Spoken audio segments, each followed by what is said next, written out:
I think there were a lot of fans, they were worried not seeing you on Embedded for the first few episodes, that maybe you might not have made it to Australia. So how smooth was the journey getting here? Well, it was a lot of bumps in the road, but we're here now. It was a long flight from Mexico. It took us like 30 hours to get to Bali, and then another like 3.5, almost 4 hours to get here. It was Mexico, Barcelona, Dubai, Bali, Perth. Was the bumps in the road, was that just the journey? Were there other things that involved? Nah, just that, normal things like happen in camp. But no, that's it, So now that you're here, what are the emotions? You're only a few days away from fighting Josh Emmett for the interim featherweight title. I know you were, when we spoke to you in Dallas, you were a guest fighter. You were pretty focused on getting Volkanovski on this card, but you have Josh Emmett for the interim title. So what are your thoughts on Josh as an opponent? My thoughts on Josh as an opponent. I think he's a really dangerous opponent. I think he can make some damage if he gets to connect a single punch, and so I'm going to have to be really careful with him. He's a guy that I really respect. He's doing this for the right reasons, and I expecting him to bring the best of him, so it's a war as always. You fought like Max Holloway, the Zombie, and Jeremy Stevenson, all these guys. How does Josh compare to those? Do you feel like you fought tougher competition getting here than you will on Sunday? No, I just think it's the same thing. Every time that I step into the octagon, I cannot disrespect the guy in front of me. Because he's the best opponent that I could have at the moment. Plus me. I'm always fighting myself instead of the other guy. I'm trying to win against myself every single day. My demons. That's about it. But talking about Josh Emmett, I think he's a really dangerous opponent, so I'm respecting him because of that. And just be smart in the fight. And I'm sure you visualize getting the belt wrapped around you in Australia here. So would you feel like a champion? Like when Justin Gaethje won, he threw the belt on the ground, said it wasn't the real belt because he hadn't fought Khabib yet. But then when Dustin Poirier won, he viewed it as a real championship considering the journey it took for him to get here. I mean, the journey's been long. It's been like 10 years for me to get here to this point finally. And, it's just, I don't want to be disrespectful and saying there is not like the true belt or whatever. It's just what it is. We're like being honest. If I get to fight for like the actual belt, then that will be the belt. If the actual champion decides not to come back to the 145 pounds, then, then the champion of the division is whoever has the interim belt. That's it. That's who it is. And how do you see that main event between Volkanovski and Islam playing out? I just think I'm not counting out Alexander Volkanovski because I know he's capable of doing a lot of things in that cage. I just think Islam uses his weapons better, and I think Alexander is going to have to be really, really smart in order for him to get the win. And I think Islam has better chances to win, honestly, but I don't count Alexander Volkanovski out of the fight.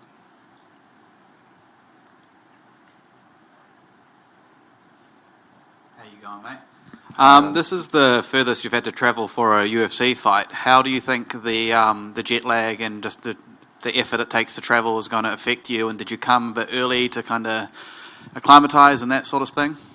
Yeah, we came to Bali. I think we stayed in Bali for like 7 or 8 days before we came here. So I feel pretty adjusted to the time zone here. And right now, I'm just good. I'm perfect right now. And after the Volk Holloway number 3 fight, and they were talking about who's next, did you feel like you were the rightful person to be next? Because it could have gone kind of any of 3 ways with Alan and Emmett in the discussion as well. Yeah, I always get like kind of the same questions, but the true answer to all of those questions is we're going to fight each other. Like, we are on the same division, we are too close to each other, and whomever is winning, eventually is going to fight the top guys in the game. So it's like a mix, you're always going to have like the tougher opponents in front of you. So it doesn't matter if I'm not fighting Max Holloway or Allen right now or any other guy in the division. I think eventually it will happen. It's just a matter of time, and that's it. And with the way your fight with Brian Ortega finished and going into your next fight, it wasn't the ideal way to finish a fight. So does that kind of sit in the back of your mind going into your next fight? Like, I hope this fight actually finishes as a fight? Well, that's up to how you see it, right? because I did everything. It was in my hands to finish the fight. It's sad that people think that Brian Ortega's arms falling to the ground by itself, the shoulder, by itself, by no reason. It's just stupid to think that way. But if people wants to look down to that win, that victory, it's okay with me. I know what I did, and if people doesn't understand, then I'm fine with that. Thank you. And what's your thoughts on Australia? On Australia, who asked that question? Just over here. Sorry, dude. Oh, it's a beautiful country, brother. I always wanted to come here since I was a kid, and it's just the weather is nice, people is nice. I haven't been able to really taste the food here because, of course, I'm on a diet, But my family went out yesterday. Everything looks delicious, and I can't wait to enjoy the country a little more.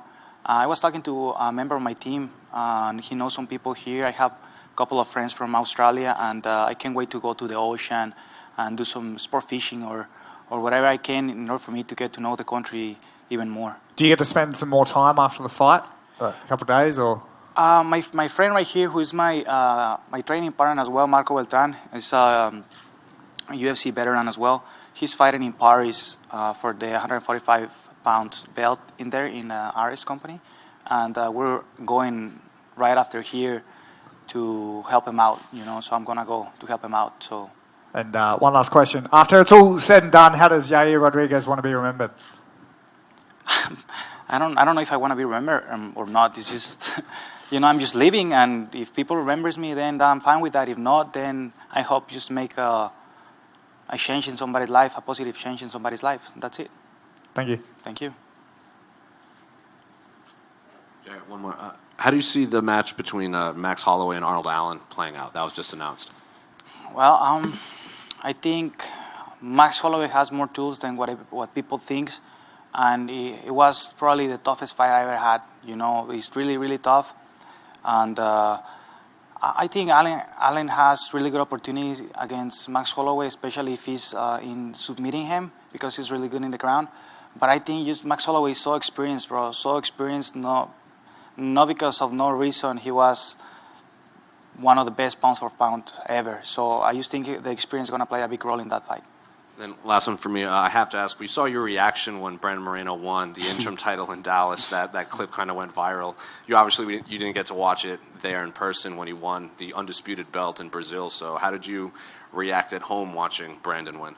No, I was pumped, but I was hanging out with my coaches and some of my friends in my friend's house in Mexico, and I was just sitting there in the floor, enjoying the fight, and I was fired up because I saw Figueiredo trying some, dirty punches in there, like a kick in the floor and stuff like that. I was like, hey, I was just getting really pumped in the fight, But as soon as I saw him winning the fight, I knew. I actually mentioned it in the interview before the fight. I think the fight is gonna be over in the second or third round, and that's what happened. So I'm really happy for him. And then Brandon has a belt. You're fighting for a belt. Alexa Grasso is about to fight for the belt. Irene is probably in the #1 contender fight. Are you hoping the UFC goes to Mexico this year for a pay-per-view? 100%. I think regardless of what happened in this fight, or the UFC is going to Mexico, and they're building a UFC Performance Institute as well. I think September, which I think is amazing. It's amazing for the next generations. We're getting old. We're gonna get there eventually, and it's gonna be time for the new guys, for the new era to come and take over. So I'm happy for that.